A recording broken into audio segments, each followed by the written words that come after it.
Greetings, ladies and gentlemen. Welcome to Beyond Second Cognition. I'm Beall. I'd like to welcome any new subscribers to the channel.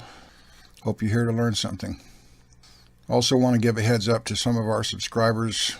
Some of our subscribers has complained that their subscriptions are being dropped without them dropping them, so you might want to check your channel subscriptions and see if they're live. This is kind of a continuing problem with YouTube that other people on other channels have complained about.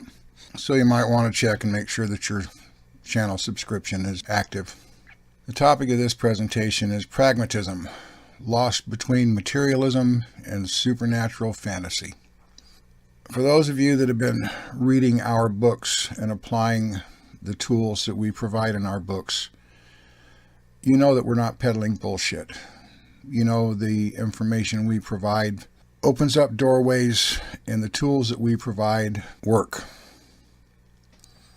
For those of you who have not gone down that road yet, you're just going to have to kind of take a little bit on faith until you start utilizing the tools and discover for yourselves that they do in fact work and they're not hollow promises just to sell books. We'd like to think at this point that enough people have read the books and are starting to gain advantage from the tools we offer to grow themselves and seeing the positive results of it, to know that we have a certain amount of credibility in what we're presenting. What I want everybody to realize, and I've explained it in the books, is that the Hapim virus was a mimic of consciousness. It was very intelligent, but not very bright. It couldn't do anything original. All it could do was steal ideas from the host bodies that it inhabited. And everything that we have on this planet is basically a facsimile of reality. This is the whole perceptual illusion. It could copy things, and that's all the virus could do. The one thing it couldn't copy was genuine psychosentience, although it really wanted to.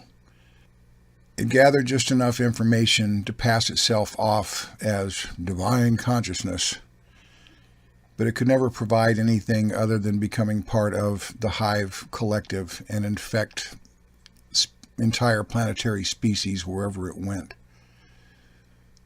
So what we have on this planet now, on one hand, is we have stark materialist realism, or what they call realism, that doesn't believe in anything that can't be measured on a device or proven on a piece of paper, or cater to the primary five senses of 3D existence. On the other end of the spectrum, we have all this supernaturalism, all this fantasy stuff that engages humanity at the other end of the spectrum. Between these two poles lies pragmatism. I'm going to share some information here that the people on the materialist side are going to balk at. They're going to say, oh, this is just more woo-woo shit. It's nothing but supernatural fantasy. And some of those on the supernatural fantasy side aren't going to really want to agree with this, because what they have adopted as their beliefs in reference to what I'm fixing to share doesn't fit the pattern of what they've been told in the New Age arena. What I'm going to talk about and introduce our listeners to is the concept of working with stones.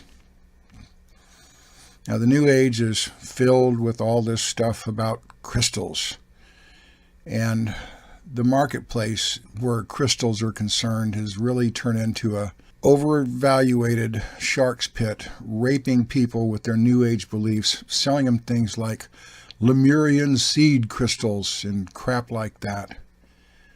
There was no continent of Lemuria. There is no such thing as a Lemurian seed crystal. It's nothing but a sales technique. It's a hype to get you to spend more money on probably nothing more than a quartz crystal, based on your belief that it possesses some type of magical power that's going to make you grand.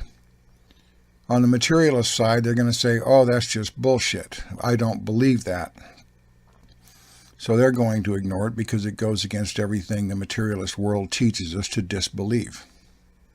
The fact of the matter is we have a lot of things on this planet that can work with us as human beings. They can work as tools. We know this through herbs because most of our medicines come from herbs. So if we have this compatibility for herbs and plants to work with us, aside from food, I'm talking medicinal value and things of that nature, why should we rule out the possibility that there are certain properties in certain stones that can also aid us in our development? Now, some people, they're crystal purists. They feel that, oh, it has to be the purest, cleanest, clearest quartz crystal to have value. And you can't have a cut gemstone because, well, it's not natural. Let me put that myth to rest. Whether a stone is cut, faceted, shaped into a cabochon, or whatever the case may be, turned into a piece of jewelry, the properties of the stone go with the stone, no matter what form it happens to be in.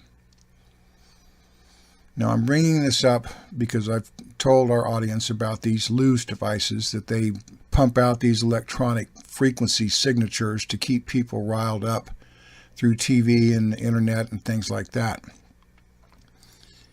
We have discovered that one stone that works very well in blocking these loose frequencies is a stone called prehnite. Prehnite. Look it up. If you happen to be particularly sensitive to these energies, you might want to invest in a prehnite necklace, bracelet, ring, earrings, something of that nature, because it does offer a certain amount of frequency protection from these loose frequencies.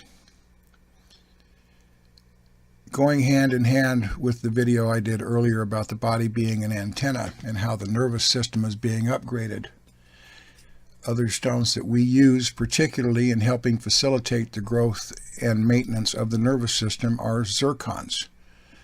I'm not talking about cubic zirconia, the CZs. I'm talking about the natural stone zircon. Zircon works with the neuroreceptors in the nervous system. Gemma and I both wear a zircon all the time. Other stones have other properties, and I'm not going to turn this into an educational stone video. It would probably take us a third or half a book to explain much of what we know about this. But I'm putting this out here to clarify to people, like everything else, there is a certain amount of validity in this stuff, but a lot of it is just fancified. A stone doesn't have to be a crystal. There are certain agates that have properties.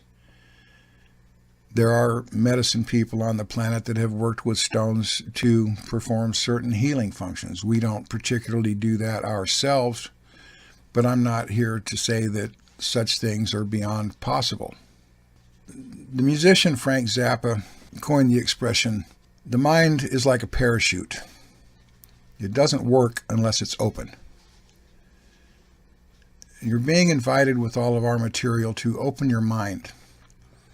If you happen to sit on this materialist side of the equation, you're going to have to become less rigid and become less a mental tight ass where your beliefs and disbeliefs are concerned. Because if you want to remain that materialist focus, you're not even going to be a participant in this game. You're just going to be a sideline spectator. And on the supernatural fantasy side, if you aren't willing to inject some pragmatism into your belief system, you're just chasing after rainbows. Whatever you may have read about or whatever you think about crystals, unless you're working with the stones directly, you don't know what they do. You're just running off and, oh, look at this crystal that I got. Isn't it great? They said it was a Lemurian crystal or whatever the hell they used to hype to sell the stones with and mark the prices up out of the range of normalcy. Ever since the New Age started, the crystal market has boomed, and the prices on these stones has escalated through the roof because people keep rushing out to buy the next new curing stone. You know, go to eBay and look up natural stones and see how much Reiki healing crystals, blah, blah, blah. So they sell the stones this way, and these New Agers believe this shit. And they don't have any actual interface with the stones to know anything. They just buy it because the hype is there. And a lot of them, they think because it costs so much money, then it must be valid. It must have something to it, or they wouldn't be charging so much. It's a ripoff, folks. They're taking you to the cleaners on these stone prices. If you shop around well enough, you can find better prices, and you don't have to buy all the goddamn New Age Reiki hype. But this is just another aspect where pragmatism can inject itself in between these two extremes of materialism and spiritual, supernatural fantasy. Stones can be work tools. If you don't want to believe that, fine, don't use them, call me a whack, and go live your life of tight-ass rigidity, materialist 5 cents reality. If you don't want to believe what I just stated in reference to cut gemstones and you're a crystal purist and want to live in fantasy land and pay elevated prices for the stones that you buy, thinking that they have magical properties that are going to lead you to the divine, then you write me off and move on to another channel. We're trying to inject pragmatism into this whole process, folks. We're trying to educate you. And all educational material is take it or leave it. We can present it, you can ponder it, you can accept it, you can discount it, you can do whatever you want with it. But we have found the particular stones that we've referenced in this, the zircons and the prenites, do have the properties to do what we say they do. If you want to try them out, then that is on you to do. If you don't want to accept our word for it, hey, that's fine. You know, it's your pocketbook, it's your money, it's your belief or your disbelief. But we wanted to put this out here because we told you this reality is bigger and stranger than you think. The hive had certain knowledge about certain things, but what they turned that knowledge into is faux fantasy. And you have to outgrow the fantasy to step into the pragmatism. And all I'm offering in this video is workable pragmatism. If you want to use it, great. You'll benefit from it. If you don't, then don't. You know, makes us no difference. But we're providing tools one more time. And for those of you doing the work, stay the course. Don't give up on yourselves.